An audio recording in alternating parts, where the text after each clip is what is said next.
Hey guys, this is doctor Saurabh Jain और आज इस वीडियो में हम बात करेंगे कि कैसे फ़िज़िक्स को बहुत फास्ट तरीके से किया जाए उतने ही टाइम में, ताकि आप एग्ज़ाम के पहले कम से कम 10,000 क्वेश्चन सॉल्व करके जाओ और आपकी फ़िज़िक्स में कम से कम 30 क्वेश्चन या 30 क्वेश्चन से ज़्यादा आप क्वेश्चन जो है वो सही कर पाओ एग्ज़ाम में। देखिए, सबसे पहली बात, फ़िज़िक्स के लिए आप दिन भर में कम से कम मैं उम्मीद करता हूँ कि 2 घंटे तो आप देते होंगे। और अगर आप 2 घंटे फ़िज़िक्स की क्वेश्चन प्रैक्टिस करते हो तो आप ज़्यादा से ज़्यादा 100 क्वेश्चन सॉल्व कर सकते हो। 1 घंटे में फ़िज़िक्स के 50 क्वेश्चन सॉल्व हो जाएँ, बहुत बड़ी बात है। ठीक है? तो सिंपल और टफ सारे क्वेश्चन मिला करके आप 2 घंटे में अप्रॉक्सिमेटली 100 क्वेश्चन कर लेते होंगे।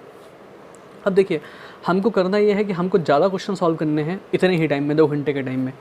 होता क्या है, देखो, जो फिज़िक्स के क्वेश्चन होते हैं उसके 2 चीज़ें होती हैं। एक होता है फिज़िक्स का क्वेश्चन बनना, करते बनना, उसका कॉन्सेप्चुअल पोर्शन, कि आपको पता होना चाहिए कि क्वेश्चन क्या पूछ रहा है, इसमें कौन सा कॉन्सेप्ट लग रहा है, इसमें कौन सा फार्मूला पुट किया जाना है। और सेकंड चीज़ होती है उस फिर क्वेश्चन, उस फार्मूले को पुट करके उस क्वेश्चन को सॉल्व करना, मतलब आपका न्यूमेरिकल पोर्शन जिसमें आप वैल्यूज़ पुट करते हो और आप मैथ्स करते हो और आप उसको सॉल्व करके निकालते हो। ठीक है?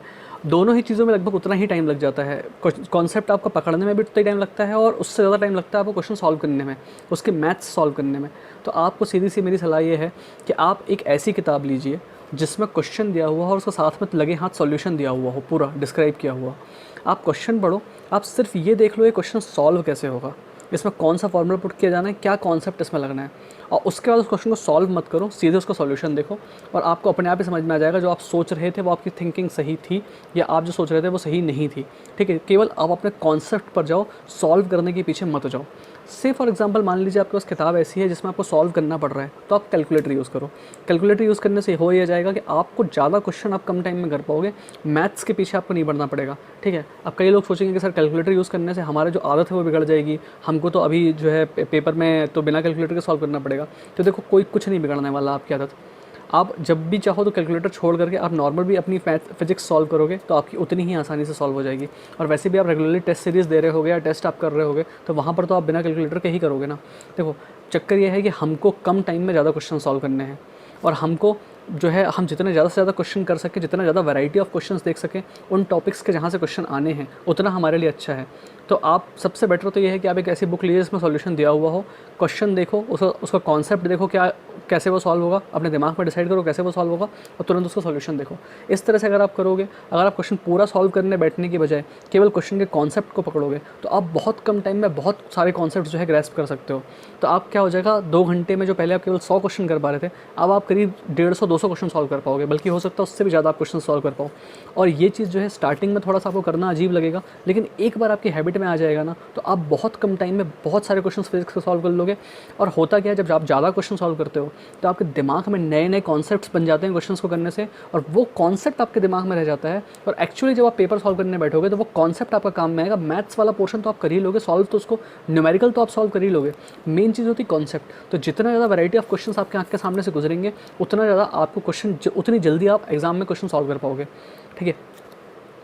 अभी भी इस टेक्निक को यूज़ करने के टाइम पे भी आपको मोस्ट इंपॉर्टेंट चैप्टर्स के पीछे ही जाना है, मैकेनिक्स के पीछे नहीं जाना है। मतलब ऐसे फॉर एग्जांपल मान लीजिए आप न्यूक्लियर फिजिक्स कर रहे हो तो न्यूक्लियर फिजिक्स के भी जितने ज़्यादा से ज़्यादा क्वेश्चन कर सकते हो आप करो। इसमें आप जितने ज़्यादा से ज़्यादा कॉन्सेप्ट देख सकते हो, जितने वैरायटी के आप क्वेश्चन देख सकते हो जो पुराने एग्जाम में आए हुए हैं, वो जितने ज़्यादा आप करते हो उतना आपके लिए बेटर है।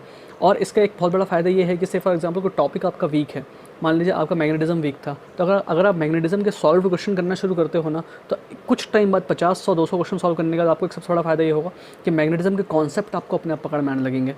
ठीक है? तो जितना कम टाइम में जितना ज़्यादा थ्योरी की तरह क्वेश्चंस को पढ़ जाते हो उतना ही जल्दी आप कॉन्सेप्ट ग्रैस्प कर सकते हो। ठीक है? तो इस तरह से आप अगर करते हैं तो अगले 60 दिन के अंदर आप 200 क्वेश्चन रोज़ करेंगे तो अप्रॉक्सीमेटली 12,000 क्वेश्चन, या मैं और उसको कम लेके चलूँ तो 10,000 क्वेश्चन तो ईजिली आपके आँख के नीचे से गुजर जाएगा। अगर इतने क्वेश्चंस आप करके जा रहे हो एग्जाम के पहले तो ये चीज़ डेफिनेटली आपको अपने परफॉर्मेंस में कहीं ना कहीं दिखेगी। किसी एक आध चैप्टर पर आप ये चीज़ अप्लाई करके देखिएगा और फिर आप खुद ही देख पाएंगे कि आपका परफॉर्मेंस कितनी जल्दी इंप्रूव हो रहा है। ठीक है? तो ये आपको कम टाइम में ज़्यादा फिजिक्स करने में हेल्प करेगा और जो चैप्टर्स आप फिजिक्स के कर रहे हो उसमें ज़्यादा क्वेश्चंस हेल्प करने में हेल्प करेगा और आपका टाइम भी उतना ही लगेगा। आप केमिस्ट्री और बायो को अपना प्रॉपर टाइम दे पाओगे। सेम चीज़ आप फिजिकल केमिस्ट्री के लिए यूज़ कर सकते हो अगर आपको कम टाइम में ज़्यादा क्वेश्चंस करने हैं तो। ठीक है? और अगर आपको लगता है कि नहीं ये जो टेक्निक है वो आप पे वर्क नहीं कर रही तो ठीक है, आप जैसे कर रहे थे वैसा आप करते रहना, आपने जिस तरह से आप कर रहे थे उसी तरह से करते रहिए। ठीक है? लेकिन एक बार उसको यूज़ करके देखिए, it will definitely help you. और अगर आपकी ये चीज़ हेल्प कर जाती है तो सोचो एक छोटी सी चीज़ अगर आप आदत चेंज कर लेते हो तो वो कितना बड़ा आपको रिजल्ट दे सकती है। तो उम्मीद करता हूँ कुछ आपको आज नया सीखने मिला होगा। जब आप इस चीज़ को यूज़ करो तो मेरे को प्लीज़ फीडबैक ज़रूर देना कि आपको कितना फ़ायदा मिला उस चीज़ से। और अगर आप चाहते हो किसी नए टॉपिक पर मैं वीडियो बनाऊँ तो प्लीज़ मुझे टॉपिक कमेंट कर दीजिएगा, मैं उस पर वीडियो बना दूँगा। Thank you.